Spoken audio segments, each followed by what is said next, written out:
নির্বাচন তো সবসময় হয়, এটা নতুন কথা নাকি? নির্বাচন হয়, গত 3বার যে নির্বাচন হয়েছে সেটাও নির্বাচন, সেখানে নির্বাচিত হয়ে লোক সংসদে গেছে। কিন্তু আজকেও আরো বহুদিন ধরে সারা জাতি স্মরণ করবে সেগুলো তামাশা হয়েছে, প্রহসন হয়েছে, নির্বাচন হয় নাই। কাজে আমরা সেটার সঙ্গে তুলনা করছি না, তুলনা করার কোনো কারণ নাই।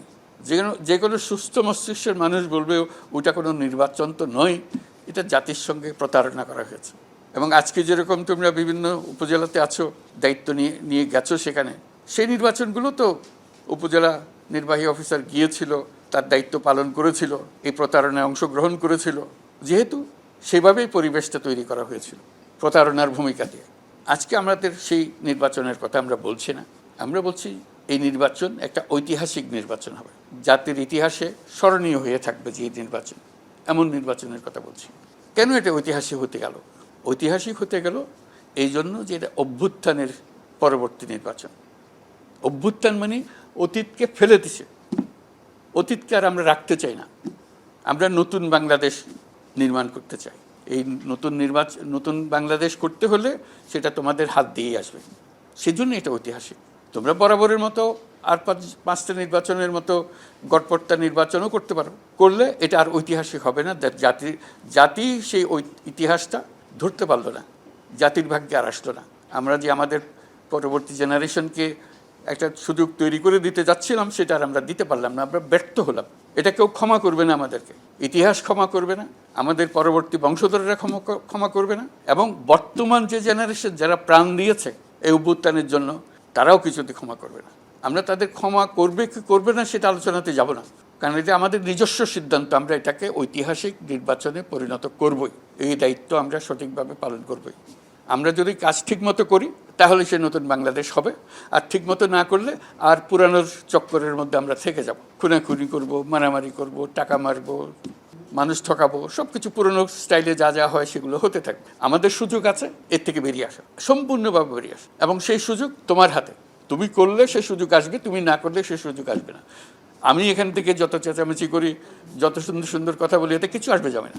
আমরা বলে যাই, যারা শুনতে পাচ্ছ না এটা রেকর্ড হচ্ছে, তোমাদেরকে পরে আবার রেকর্ড দিয়ে দেবে, অসুবিধা নেই। আমরা উপস্থিত থাকো তো, চেহারা দেখা গেল সেটাও একটা অর্জন, পরস্পরের সামনে আমরা কথা বলছি। ইতিহাস আমাদেরকে একটা সুযোগ দিয়েছে, অন্য জেনারেশন সেই সুযোগ পাবে না।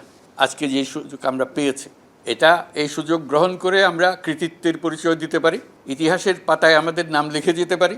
যদি অবহেলা করি তাহলে এই সুযোগ আমাদের থেকে চলে গেল, জাতির সামনে থেকে চলে গেল। জাতি যেমনি আছে মুখ থুবড়ে পড়ে থাকবে, আগে যেরকম পড়েছিল। আমরা সোজা হয়ে দাঁড়াতে চাই, সুন্দরভাবে দাঁড়াতে চাই, দুনিয়ার সামনে এটা জাতি হিসেবে, সম্মানিত জাতি হিসেবে উঠতে চাই। এগুলো সেটা করতে পারা যায়, এটা কোনো অসম্ভব কিছু না, যদি যেই সুযোগ আমাদের কাছে এসছে সেই সুযোগটা আমরা সঠিকভাবে ব্যবহার করি। সুযোগটা কি? এটার নাম হলো নির্বাচন একটা অংশ, আরেকটা হলো গণভোট আরেকটা অংশ। দুটোই খুব গুরুত্বপূর্ণ। একটা 5 বছরের জন্য গুরুত্বপূর্ণ, যেটা হলো যারা সংসদের সদস্য হবেন তাদেরকে নির্বাচিত করা, নানাজন প্রার্থী হবেন, তার মধ্যে একজন নির্বাচিত হবে, সেটা করা, সেটা গুরুত্বপূর্ণ।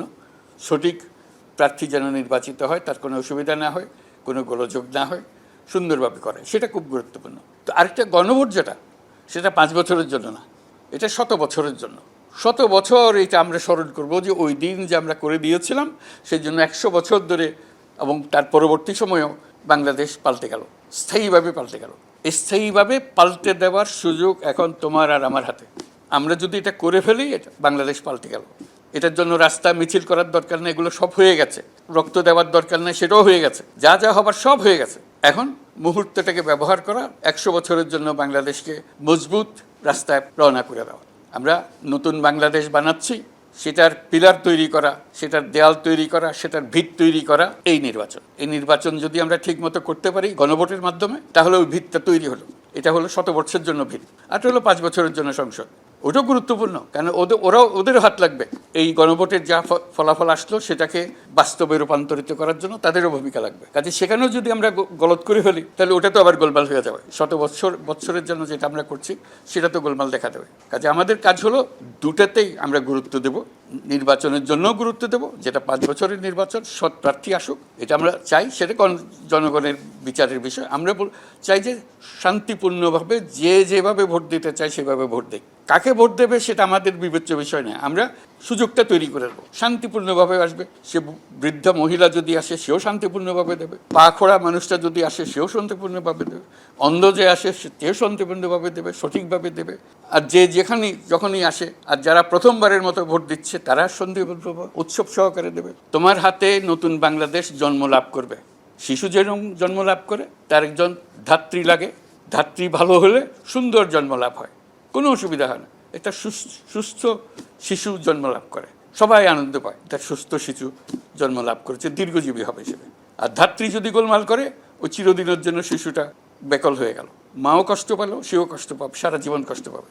যেহেতু তোমাদেরকে ধাত্রীর ভূমিকায় আসছো, তোমরা আসছো ধাত্রীর ভূমিকায়, প্রস্তুতি নাও। এই 3 মাসের ঘটনা, তুমি 3 মাসের জন্য প্রস্তুত হবে, 3 মাসের মধ্যে প্রস্তুতি নেবে, যাতে ওই যে দিন নির্বাচনের দিন গণভোটটা সুন্দরভাবে হয়, বিপুলভাবে হয়। শুধু সুন্দর হলে হবে না, বিপুলভাবে হতে হবে। কারণ যত বেশি সংখ্যক লোক গণভোটে অংশগ্রহণ করবে, ততই তার স্বাস্থ্য ভালো হবে, সুন্দর হবে, লোকের বিশ্বাস আসবে যে না, লোকে চাইতেছে এটা, তাকে বুঝিয়ে দিতে হবে। এবং নির্বাচনের দিন, গণভোটের দিন এই লম্বা ফিরিস্তি পড়ার সময় হবে না, তখন আগের থেকে তাকে পড়াবে, ভাই আগে পড়ে আসেন আপনি, ওই দিন আর সময় পাবেন না পড়ার, মন ঠিক করে আসেন, হাতে দেবেন না হাতে দেবেন, হাতে দিলে এগুলো সব জিনিস আপনি পাবেন। আপনি বলছেন আমি চাই, এবং সেটা করতে বাধ্য। নাতে বললে আপনি চান না, তাহলে আপনি একজন নাগরিক, আপনি চান না, কেউ জোর করে আপনাকে দেবে না। মন ঠিক করে আসেন, হাতে দেবেন না নাতে দেবেন, বারে বারে বুঝিয়ে দেবে। হাতে দিলে এই সব জিনিস যেটা লিস্টি করা আছে এটা পড়ে নেন, এগুলো পাবেন। আর নাতে দিলে এটা একটাও পাবেন না, এটাই আপনার বক্তব্য। কাজে আপনি মন ঠিক করে আসেন যেন সেদিন এটা করতে পারেন। আর আশেপাশে যারা আছে তাদেরকে সমবেত করেন, স্কুল কলেজ আছে, ছাত্রছাত্রী আছে, বিএনসিসি আছে, বয় স্কাউট আছে, যারা যারা তাদেরকে সম্মিলিত করেন, তাদেরকে আনন্দ ফুর্তি করার জন্য, লোকজন বাড়ি থেকে নিয়ে আসার জন্য, রিক্সা নিয়ে আসার জন্য, কাঁধে করে নিয়ে আসার জন্য, যা যা লাগে। ওই দিন অন্য ধরনের বাংলাদেশ, একে অপরকে সাহায্য করতেছে, একে অপরের জন্য দৌড়াদৌড়ি করতেছে, তার জন্য সহজে সে আসতে পারে, ভোট কেন্দ্রে যেতে পারে, ভোটটা দিয়ে তারা আবার বাড়িতে পৌঁছে দিচ্ছে, স্বতঃপ্রবৃত্ত হয়ে, কেউ কাউকে নিয়ে টানাটানি করছে না। কারণ এই ঐতিহাসিক দায়িত্ব আমাদেরকে পালন করতে হবে, এছাড়া আমাদের ভবিষ্যৎ অন্ধকার। এটাতে যদি আমরা ব্যর্থ হই, বাংলাদেশের সামনে কালো পর্দা। তোমাকে কেন্দ্র করে সব কিছু হবে।